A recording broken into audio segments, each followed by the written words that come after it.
At 8:37 in the morning on February 17, 1944, the first wave of Hellcat fighters launched from the aircraft carrier Enterprise into the pre-dawn darkness over Truk Lagoon. Vice Admiral Raymond Spruant, commanding the United States Fifth Fleet, watched from his flagship as 9 carrier task groups prepared to execute Operation Hailstone. The stakes were immense. Truk was the Gibraltar of the Pacific, the most heavily fortified Japanese position outside the home islands. The barrier reef surrounding Truk Atoll stretched 40 meters across. Inside that reef sat approximately 10,000 to 12,000 Japanese soldiers, sailors, and airmen. 5 airfields dotted the islands. Hundreds of aircraft filled the hardened revetments. Coastal defense guns commanded the approaches. Underground bunkers carved into volcanic rock could shelter the entire garrison. Fuel depots held vast quantities of aviation, gas, and bunker oil. Ammunition magazines were stocked for extended combat.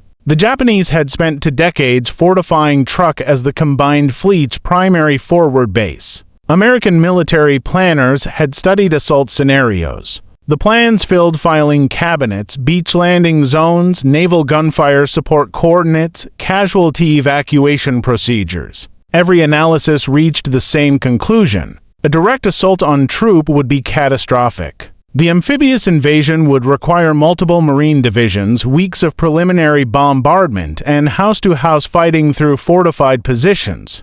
Casualties would dwarf those suffered at Tarawa. But the carriers steaming toward Truk were not preparing for an invasion. They were executing a strategy the Japanese High Command had not anticipated. A strategy that would make the Gibraltar fortress completely irrelevant. The Americans were not going to capture Truk. They were going to neutralize it and bypass it entirely. The traditional military doctrine for island warfare was simple and brutal. Identify the enemy's stronghold. Assemble overwhelming force, bombard it from sea and air, then send thousands of men to storm the beaches and fight for every meter of ground until the enemy is destroyed. The United States Marine Corps had executed this doctrine at Guadalcanal, Tarawa, and across dozens of Pacific islands. It worked, but it killed Americans in devastating numbers. The problem was not American courage or training. The problem was mathematics. When attacking a heavily fortified position head-on, the defender held every advantage.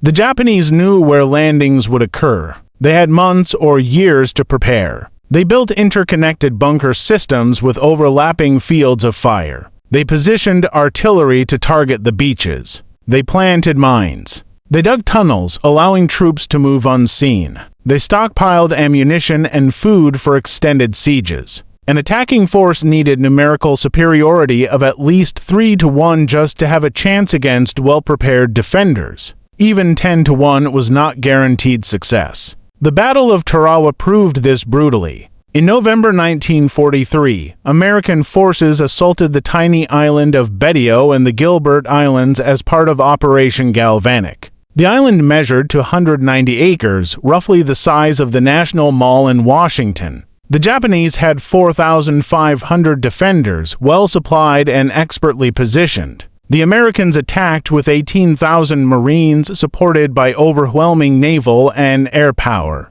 They had new amphibious vehicles. They had detailed intelligence. They had the finest assault training the Marine Corps could provide. The assault began before dawn on November 20th. Naval bombardment pounded the island for hours. Carrier aircraft strafed Japanese positions. The bombardment was supposed to destroy the defenses and stun the defenders. It did neither. When the first wave of Marines approached the beaches in their amphibious tractors, Japanese defenders emerged from underground bunkers and opened fire. The Marines had expected light resistance. They encountered a firestorm. Low tides stranded many landing craft on the coral reef surrounding the island. Marines had to wade hundreds of yards through chest water under intense fire. Japanese machine guns swept the water. Artillery fire bracketed the waiting men. Marines fell by the dozens, their bodies sinking beneath the waves or floating in the lagoon. Those who reached the beach found themselves pinned down by interlocking fields of fire from concrete bunkers.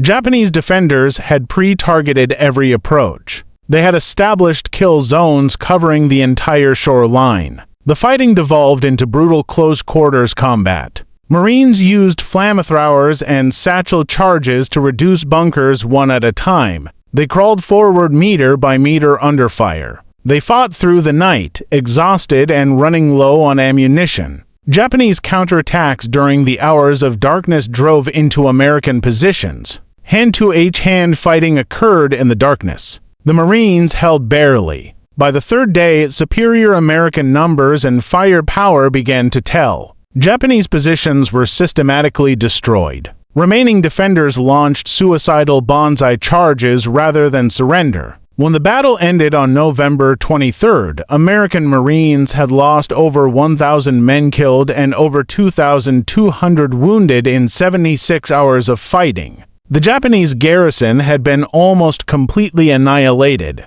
Only 17 Japanese soldiers and 129 Korean laborers surrendered out of a garrison of 4,700. The casualty ratio shocked military planners. The Marines had outnumbered the defenders for 2-1. They had complete naval and air superiority. They had the advantage in firepower, logistics, and reinforcements. Yet, they still suffered over 3,000 casualties, taking a tiny coral atoll. If that ratio held for larger islands with bigger garrisons, the cost of reaching Japan would be astronomical. Tarawa demonstrated conclusively that frontal assaults on fortified islands, even with overwhelming force, resulted in casualties that the American public might not accept indefinitely. When news of Tarawa's casualties reached the American public, outrage erupted. Families could not understand why so many men died for such a small island so far from Japan. Newspapers questioned the strategy.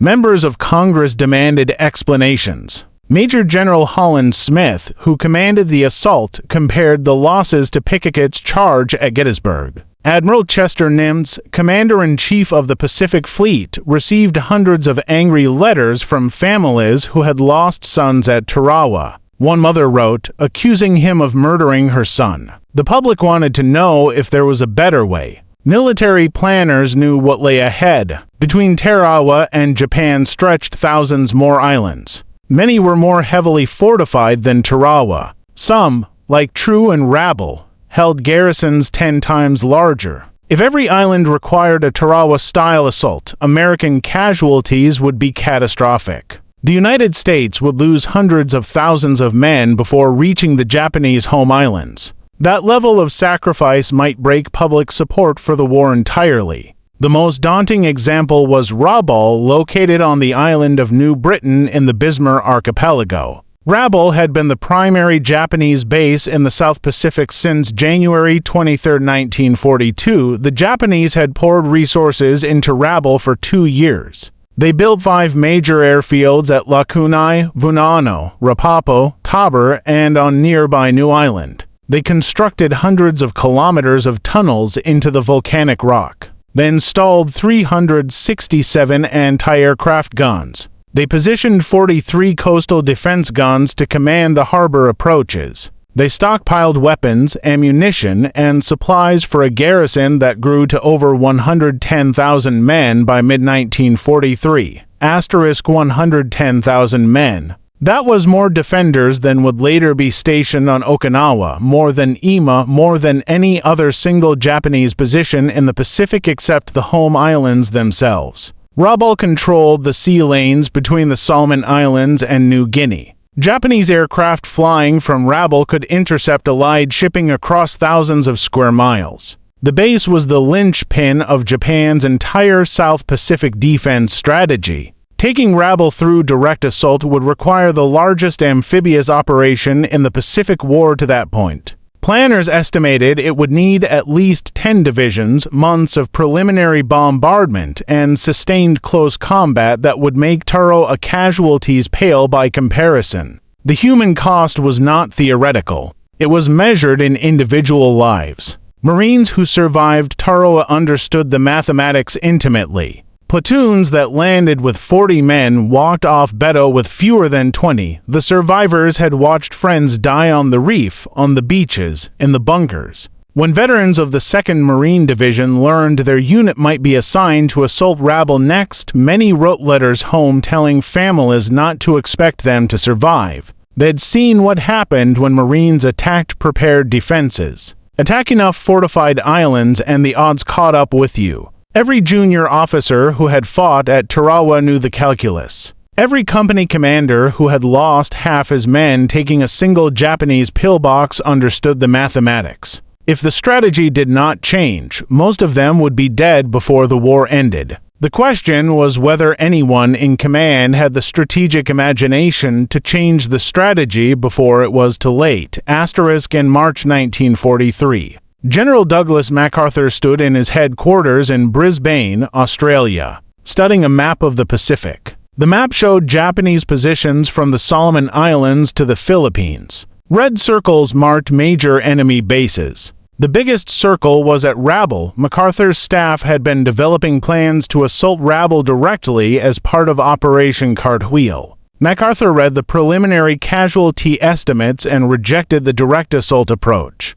Too many casualties, too much time. There had to be another way. MacArthur had spent decades studying military history. He knew that the most successful commanders avoided bloody battles by outmaneuvering opponents. Napoleon had mastered this. So had Robert E. Lee in his best campaigns. The key was attacking where the enemy was weak, not where they were strong. MacArthur looked at the map again. Rabaul was strong, but what if American forces did not attack Rabaul? What if they simply went around it? The concept was not entirely new. Commanders had bypassed enemy strong points throughout military history. But in the Pacific, the scale was different. Islands could not retreat if supply lines were cut. Islands became prisons for their own garrisons. A Japanese soldier trapped on a bypassed island could not fight anywhere else. His weapons, ammunition, and training all became irrelevant if he had no enemy to engage. MacArthur refined the strategy he would call leapfrogging. Admiral William Halsey, commanding naval forces in the South Pacific, supported the concept immediately. The plan was straightforward. Instead of attacking every Japanese base sequentially, Allied forces would identify which islands were truly necessary for the advance toward Japan. They would seize those islands and build airfields. Then they would use those airfields to provide air cover for the next leap forward. Japanese bases not on the direct route would be bypassed entirely. Allied aircraft and submarines would cut their supply lines. The garrisons would be isolated, left to what MacArthur called wither on the vine. The advantages were clear. Fewer American casualties, faster progress toward Japan, more efficient use of limited resources. The psychological impact on the Japanese would be devastating. Instead of fighting defensive battles, their troops would sit in bunkers watching American forces steam past toward the home islands. There would be nothing they could do to stop it. But the strategy had critics among senior American military leaders. Some officers argued that bypassing Japanese forces was too risky. What if the bypassed garrisons launched counterattacks against thinly held American positions? What if Japanese forces from bypassed bases interdicted American supply lines with submarine or air attacks? What if the strategy failed and left American forces exposed and isolated between powerful enemy strongpoints? These were not idle concerns. They were legitimate questions about operational risk. The plan required near-total air and naval superiority across vast expanses of ocean. If the Japanese could contest control of the air or sea, bypassed bases could become lethal threats. Japanese aircraft flying from Rabaul or Truk could attack American convoys. Japanese submarines operating from bypassed bases could sink transports carrying supplies and reinforcements.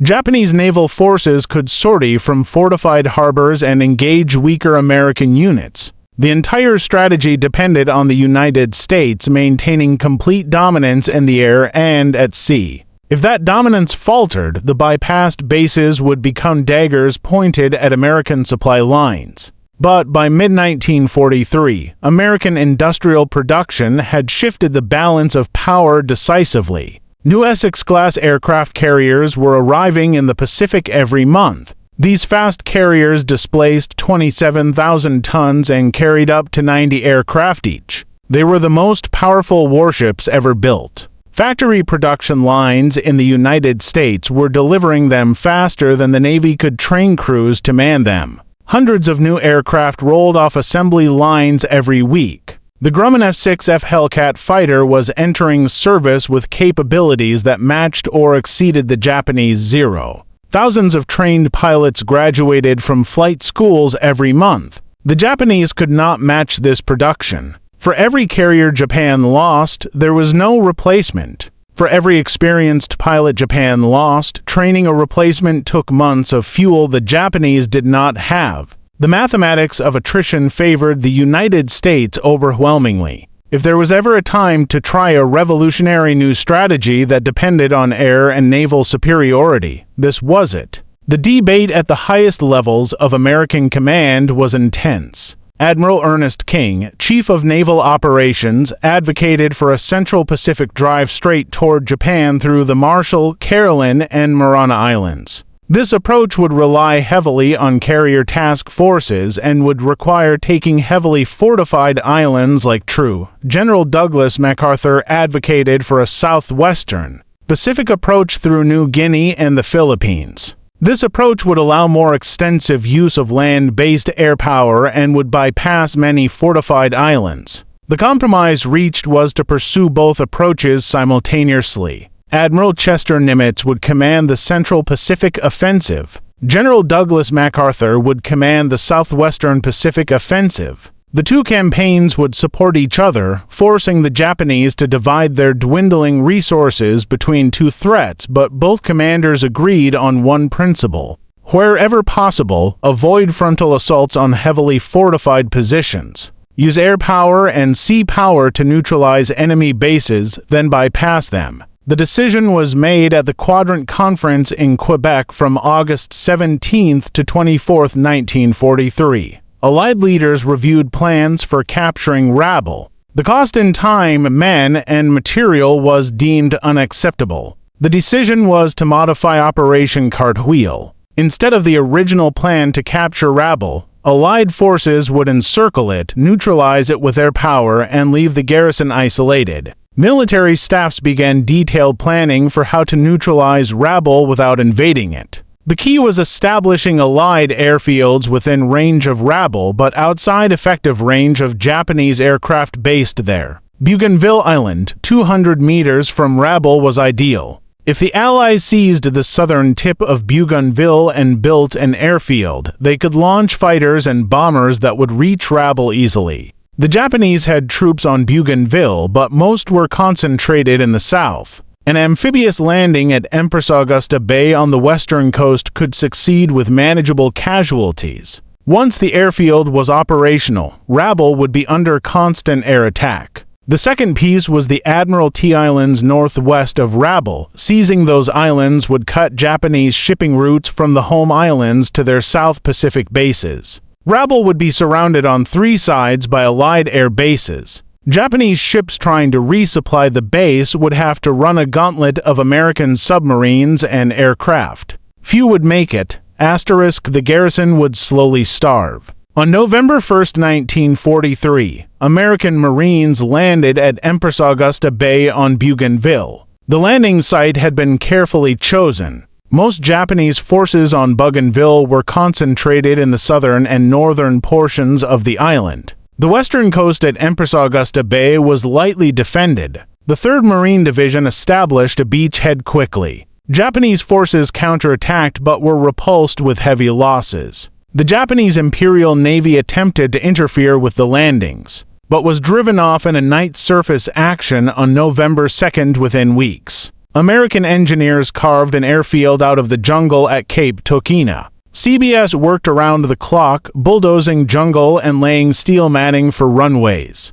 By late November, Allied fighters and bombers based on Bougainville were striking Rabaul daily. The distance from Bougainville to Rabaul was perfect. American fighters could escort bombers all the way to the target and still have fuel to engage Japanese interceptors. The Japanese tried to defend with their aircraft, but American fighters shot them down in growing numbers. The United States had achieved a critical advantage in pilot training and aircraft production. For every Japanese pilot lost, there was no replacement. For every American pilot lost, 2 more arrived from training schools in the United States. For every Japanese aircraft destroyed, production in Japan struggled to build a replacement. For every American aircraft destroyed, factories in the United States had already built 5 more. By February 1944, the Japanese had lost air superiority over Rabaul entirely. Their aircraft could no longer effectively intercept Allied bombers.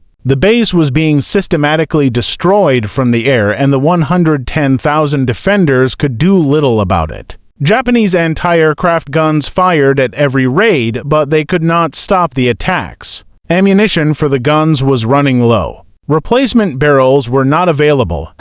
Fire control systems were wearing out. The defenders were fighting a losing battle of attrition. On February 17, 1944, the same day as the attack on Truk, Allied bombers from Bougainville struck Rabaul again. It was becoming routine. Japanese anti-aircraft guns fired. A few Allied planes were hit. Most dropped their bombs and returned safely. The Rabaul garrison had ammunition to shoot back, but they could not stop the attacks. They were trapped. Their massive fortress had become their prison. 110,000 Japanese soldiers sat in tunnels and bunkers while the war moved on without them. American forces leapfrogged past Rabaul to seize Admiralty Island in the Admiralty Group on March 20, 1944. The Admiralty Islands operation was executed with remarkable speed. The 1st Cavalry Division landed on Los Negros Island on February 29, initially as a reconnaissance in force. Finding the Japanese garrison weaker than expected, they secured the island within days. Mani's Island, the largest in the group, fell by March 15, with Empress secured on March 20. Rabaul was completely encircled. The naval base that had been the heart of Japanese power in the South Pacific was now isolated and irrelevant. Simpson Harbor, which had once sheltered major elements of the combined fleet, now held only a few damaged vessels that would never sail again. The 5 airfields at Rabaul still existed, but they were useless without aircraft. The underground tunnel systems still protected the garrison from bombing, but they also trapped them in a fortress that had become a tomb. Allied attacks on Rabaul eventually became known as milk runs among air crews. Japanese anti-aircraft fire remained heavy, but grew increasingly inaccurate as gun crews ran short of ammunition and replacement parts. Japanese fighters rarely challenged the bombers because they had so few aircraft left and no way to replace losses. Young pilots fresh from training flew missions over Rabaul to get their first taste of combat before being sent to more dangerous assignments. Rabaul had become a training ground for Allied aviators. The irony was complete. The base the Japanese had spent years fortifying was now just target practice. But Rabaul was only the first application of the leapfrogging strategy. The real test came at Truk. Truk was everything Rabaul was, but positioned even more strategically. It was the combined fleet's primary forward base. It was the only major Japanese airfield within range of the Marshall Islands. It was the logistical hub supporting every Japanese garrison in the Central and South Pacific. American intelligence called it the Gibraltar of the Pacific. Japanese officers believed it was the strongest defensive position outside the home islands. American planners studied intelligence reports on Truk with growing concern. The Japanese had approximately 10,000 to 12,000 troops on the atoll. They had 5 complete airfields. They had hundreds of aircraft.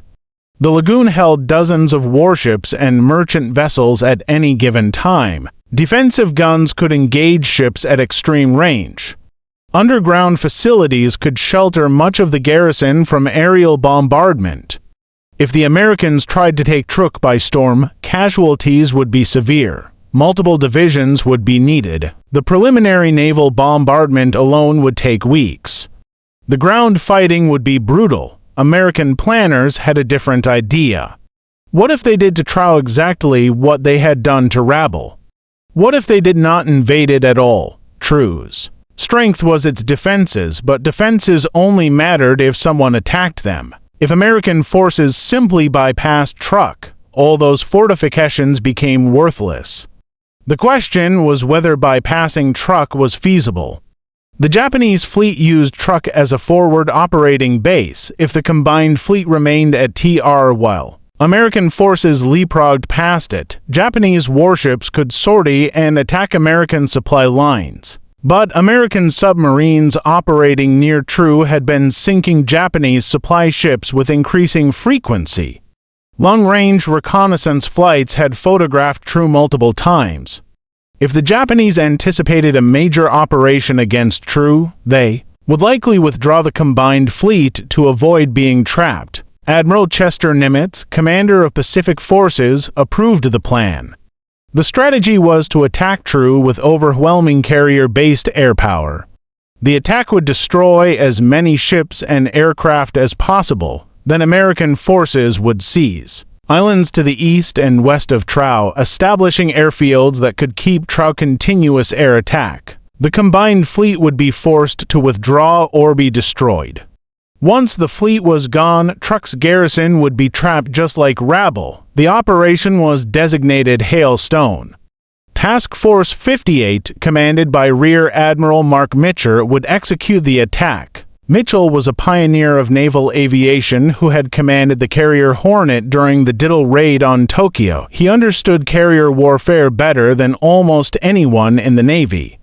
His task force was the most powerful naval striking force ever assembled to that point in history. The force included 5 fleet carriers: Enterprise, Yorktown, Essex, Intrepid, and Bunker Hill. For light carriers, Bellewood, Cott, Enterey, and Cowpens. Together they carried over 560 aircraft. 6 fast battleships provided surface striking power and anti-aircraft protection. Iowa, New Jersey, Massachusetts, Alabama, South Dakota, and North Carolina. Additionally, 12 submarines were positioned around TR to intercept any Japanese ships attempting to flee. The Japanese had some warning that an attack was imminent. American reconnaissance aircraft had photographed Truk multiple times in early February.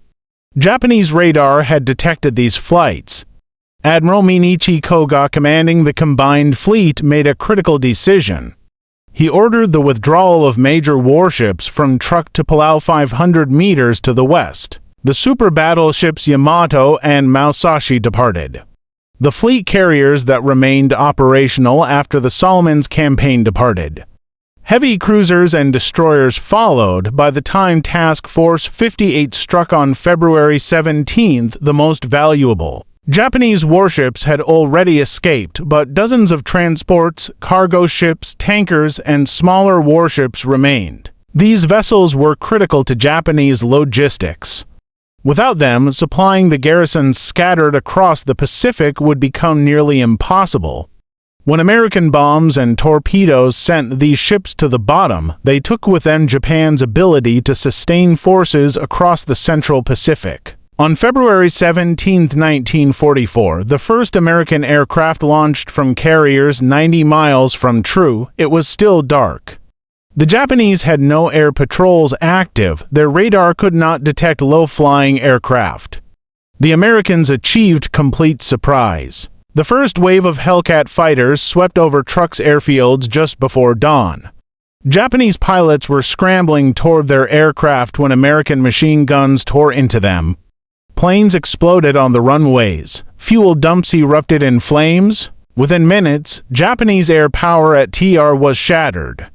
The Japanese managed to get some aircraft airborne, but American fighters shot them down as fast as they appeared. By noon on the first day, the United States had established air superiority over Truk. The second day focused on shipping.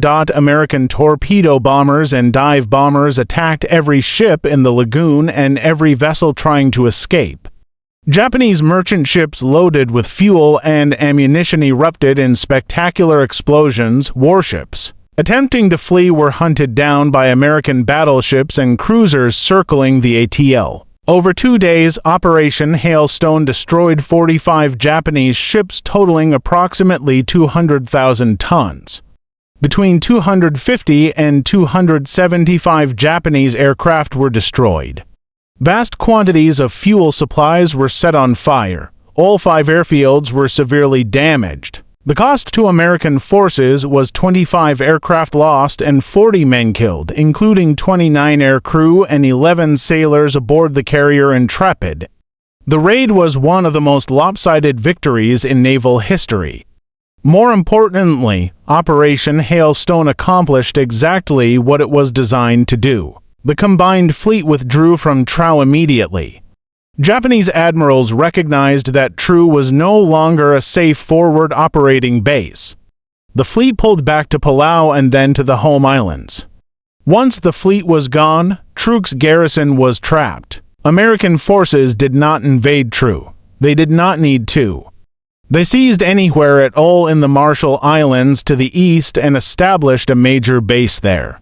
They moved west to the Marana Islands, building airfields within bomber range of Japan itself. Truk sat between these advances, surrounded by American air power and submarines. Japanese supply ships trying to reach Tarawa were sunk. The garrison slowly began to run out of food, medicine, and ammunition. By late 1944, American pilots called raids on Truk milk runs. Just like Rabaul, the defenders shot back, but they could not change their situation. They were prisoners on their own island, watching the war pass them by. The Japanese did not understand what had happened at first. For months, Japanese commanders expected American invasion fleets to appear at both Rabaul and Truk. They waited in their bunkers. They maintained their defensive positions. They rationed their supplies carefully, preparing for sieges that never came. Slowly the realization set in: the Americans were not coming.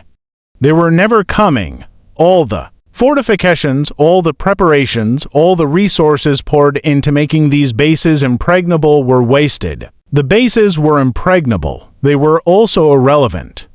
General Hitoshi Imamura commanded the Japanese garrison at Rabaul.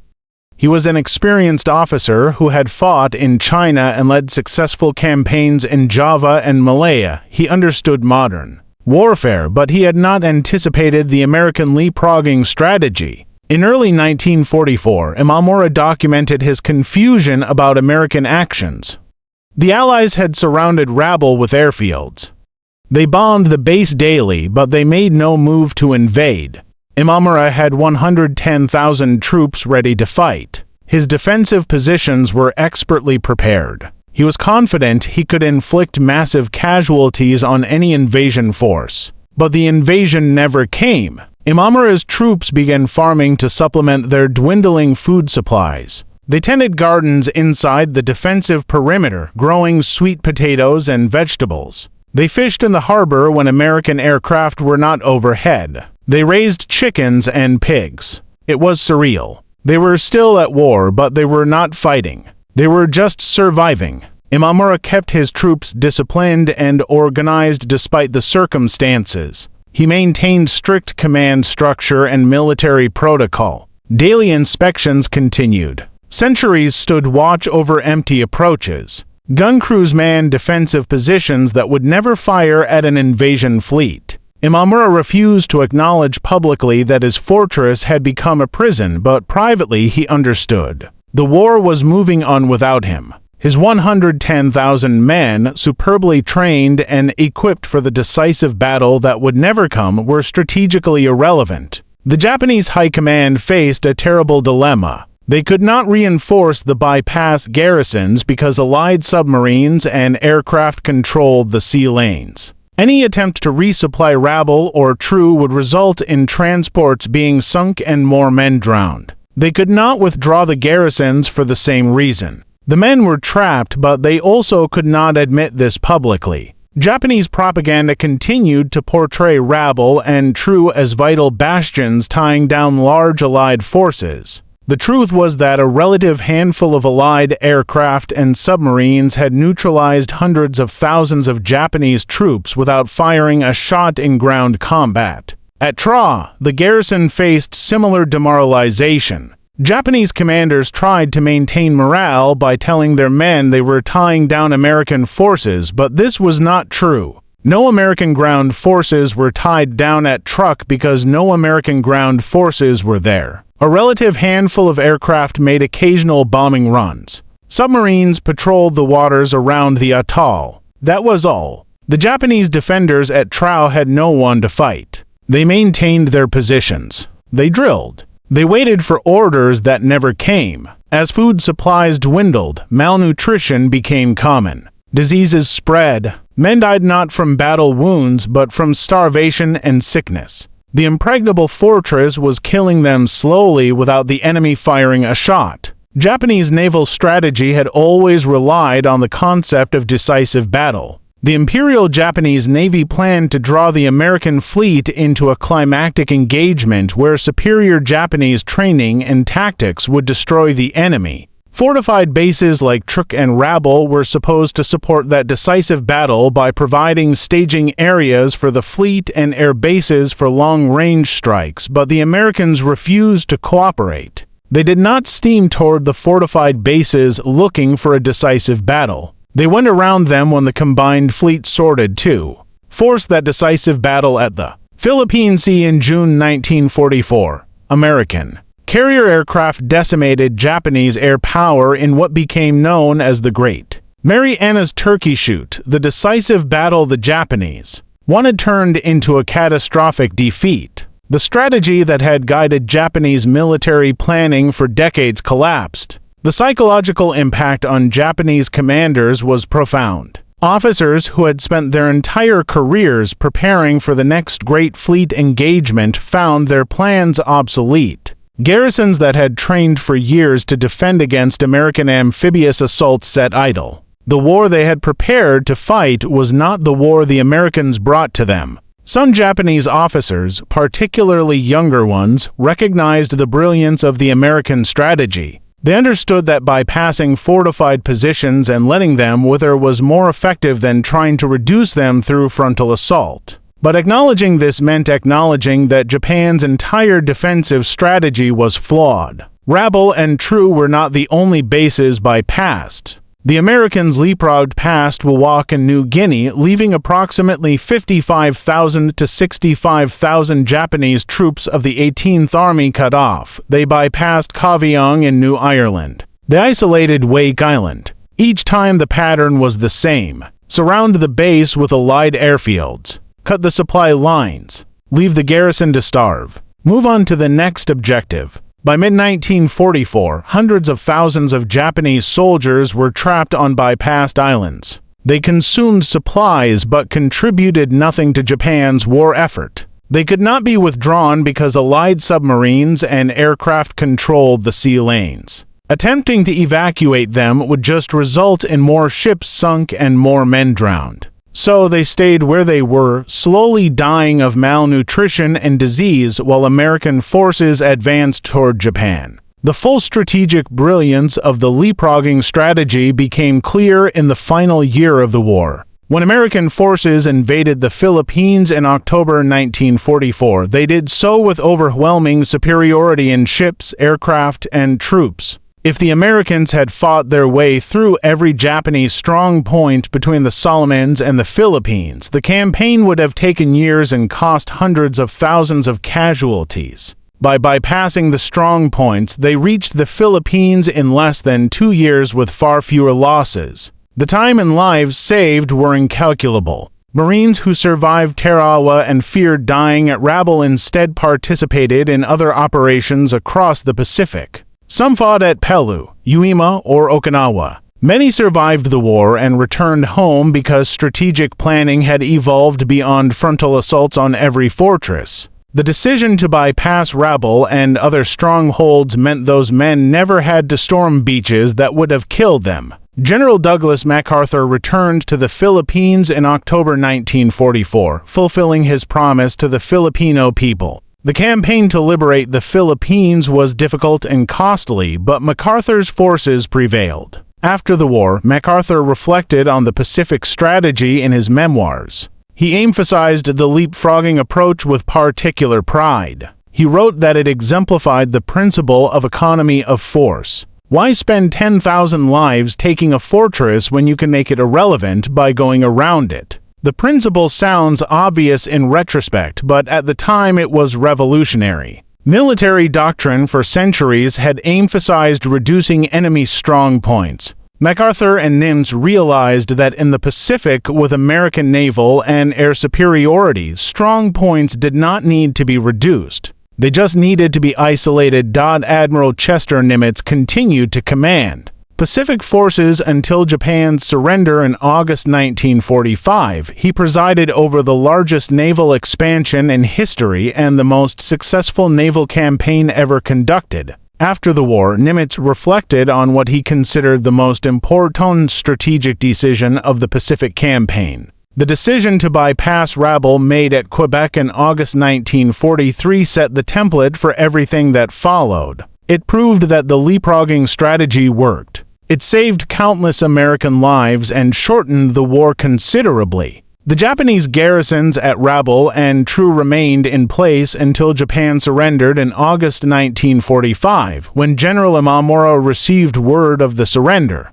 he assembled his troops and informed them the war was over. Many wept. They had endured years of privation and isolation, maintaining military discipline in the expectation that they would eventually fight the decisive battle that would turn the war in Japan's favor. That battle never came. The war ended, and they had not fired a shot in anger for over a year. Imamura surrendered his command to Australian forces in September 1945. The repatriation of his garrison took over 2 years. 110,000 men, the largest bypassed garrison in the Pacific, went home defeated without having fought a major battle. At Truk, the surrender came as a relief to many Japanese troops. The garrison had been on near-starvation rations for months. Diseases had killed many. When American forces finally arrived to accept the surrender and begin repatriation, they found survivors emaciated and weak. The Impregnable fortress had become a death trap for its own defenders.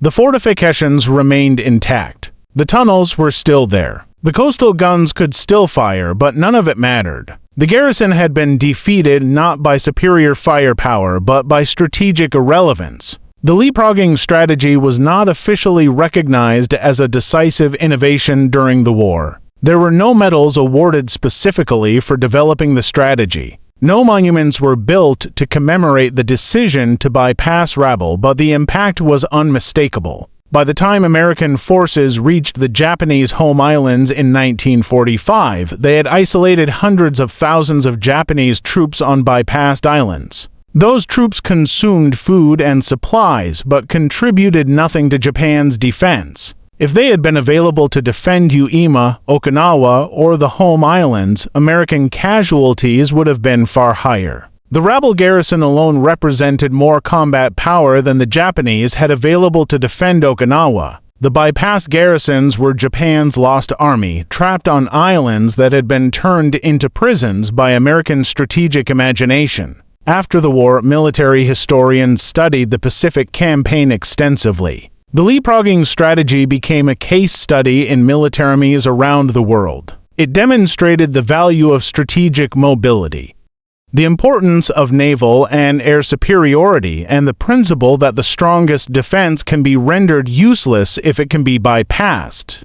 Modern military doctrine incorporates these lessons. Commanders are taught to avoid enemy strengths and attack weaknesses. Fortifications are understood to be useful only if the enemy cooperates by attacking them. These principles seem obvious now. They were not obvious in 1943 when American planners first proposed bypassing Rabaul. Many senior officers thought the idea was too risky. Some argued it was cowardly to bypass enemy forces rather than destroy them. Others worried about leaving strong enemy garrisons in the rear. But MacArthur and Nimitz understood that the Pacific War would be won by reaching Japan quickly, not by eliminating every Japanese garrison along the way. The fastest route to Tokyo ran past Rabaul and Truk, not through them.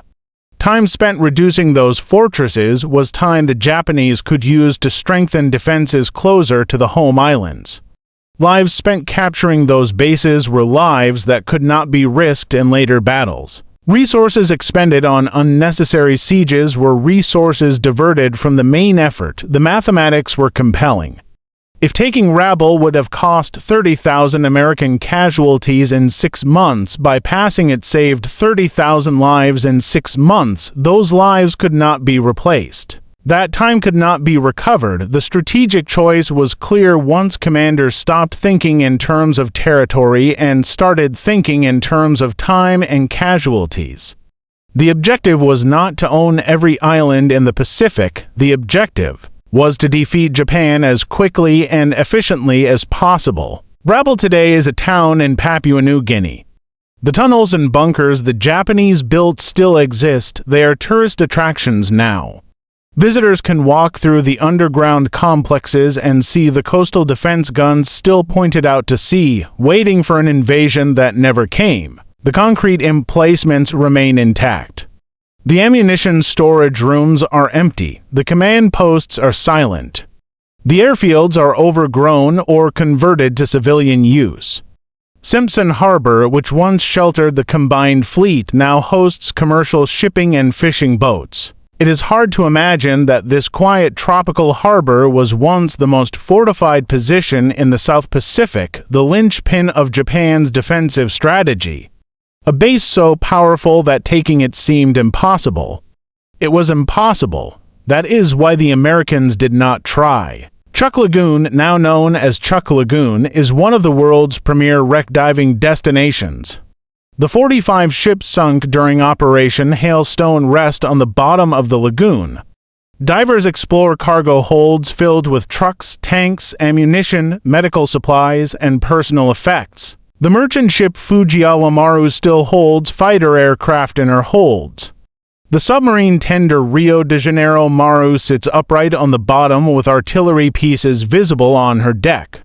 Aircraft wrecks lie scattered across the lagoon floor. Betty bombers, Zero fighters, and other aircraft rest where they crashed 70 years ago.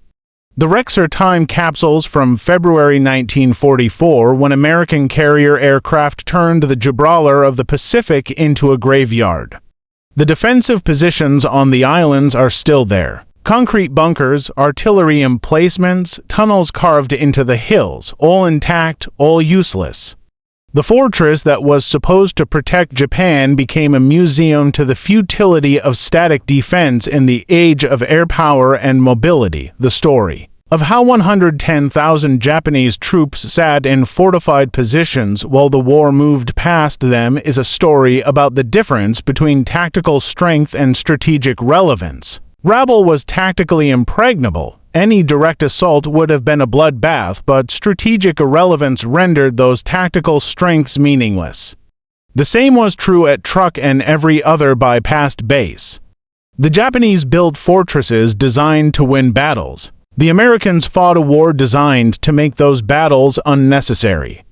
In the end, the strongest fortress is only as valuable as its position on the strategic map. If you can redraw the map, the fortress becomes irrelevant. If you can change the nature of the campaign, fixed defenses become liabilities rather than assets. If you can achieve your strategic objectives without engaging the enemy's strength, then the enemy's strength becomes his weakness. He has poured resources into positions that do not matter. He has deployed men to places where they cannot influence the outcome. He is prepared for a war that you are not fighting. This is how innovation happens in war. Not always through new weapons or new technology, but through new thinking about old problems. The problem of fortified islands had one traditional solution: overwhelming force applied directly until the fortress fell. MacArthur, Nimitz, and their staffs asked if there was another solution. They found one: go around, cut them off. Let them starve, move on. It saved tens of thousands of American lives. It shortened the war. It proved that strategic imagination matters more than tactical strength. The planners who developed this strategy were not celebrated with parades or medals. Most of their names are forgotten, but the young Americans who came home from the Pacific instead of dying in assaults on Rabaul or True owed their lives to strategic thinking that realized the hardest fight to win is the one you never have to fight at all. The lesson transcends World War II. Every fortress, every defensive position, every prepared defense is only valuable if the attacker cooperates by attacking it. The attacker who refuses to cooperate, who finds another route, who changes the nature of the campaign, holds the initiative. The defender who builds impregnable fortresses without securing the approaches to those fortresses has wasted his resources.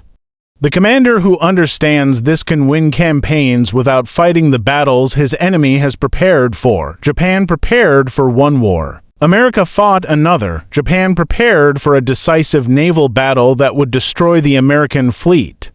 America Island hopped past Japanese strong points and brought overwhelming force to bear where Japan was weak. Japan concentrated forces in fortresses. America bypassed the fortresses and cut off their supplies. Japan fought the war they wanted to fight.